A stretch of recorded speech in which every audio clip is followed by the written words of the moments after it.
I'm surrounded by thousands of words, maybe millions. Pomegranate, hippopotamus, iridescent, tickle.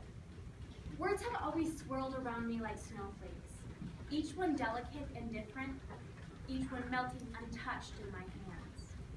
Deep within me, words pile up like huge drifts, mountains of phrases and sentences and connected ideas, clever expressions, jokes, love songs. From the time I was really little, maybe just a few months old, words were like sweet liquid gifts, and I drank them in like lemonade. I could almost taste them. They made my jumbled thoughts and feelings have substance. My parents have always blanketed me with words. They chattered and babbled, they verbalized and vocalized. My father sang to me, and my mother whispered her strength into my ear.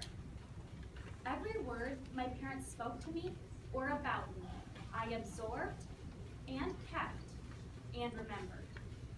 All of them, but only in my head. I have never spoken a single word. I am almost 11 years old. 11-year-old Melody has a photographic memory. She's the smartest kid in her class, but no one knows it. Most people, her parents and teachers included, don't think she's capable of learning because she can't walk, she can't talk, she can't speak. In the following excerpt from Sharon Draper's Out of My Mind, we see just how important words can be. When I awoke this morning, it was raining.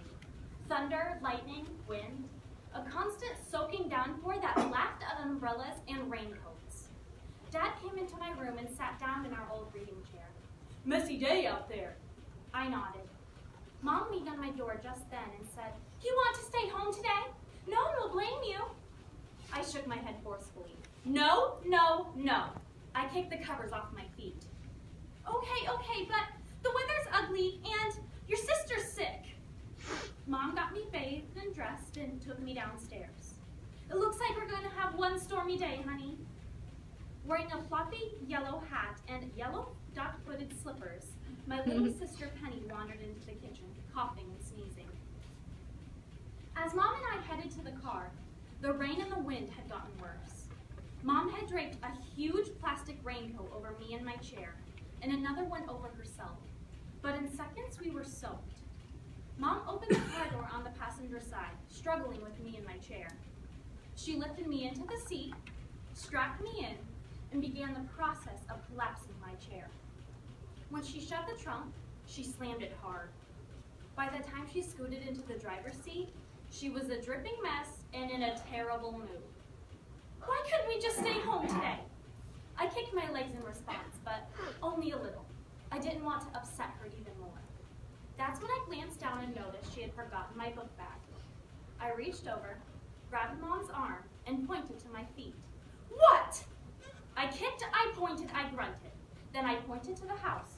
Dad was standing there at the front door, my denim book bag in his right hand. I could see Penny, still in her yellow duck PJs and now a yellow rain hat, standing behind her. She made a noise that sounded like something I would say, almost a growl. Ugh! She flung open the car door, stomped back out into the storm, snatching the book bag from Dad. She was sopping by the time she got back into the car. Dad waved, then turned and went back into the dryness of the house. I watched as the front door almost closed. That's when I saw a small bundle of yellow dart out of the house. I saw her for only a second, but I saw. I screamed, I kicked, I flailed my arms. The windows were almost completely fogged up, and they got even worse as I continued to act like I'd been possessed by demons. Mom looked at me as if I had lost my mind. "Stop it! Are you crazy?" But I wouldn't stop. I couldn't. I banged the car window, pulled Mom's shirt, hit her head. "I can't take it anymore, Melody. I hate it when you act like this. You've got to learn to control yourself. Now quit." She put her hand on the keys to start the car. I screamed, reached over, and tried to pull the keys from her. I didn't stop screaming and kicking and jerking. I had to tell her. I had to tell her Penny was out there. Never had I wanted words more. Angrily, Mom turned on the car. A rush of air started to clear the windows. The windshield wipers rocked at their fastest speed. I cried huge, sobbing tears. Mom put the car into reverse. Slowly, the big car rolled backwards. I felt the soft thud. I became deadly silent. Mom stopped, turning her head slowly to the left and slowly to the right, almost as if in slow motion as she saw Dad come out of the house, a look of stark alarm on his face. "Penny! Where's Penny?" Mom got out of the car. She looked down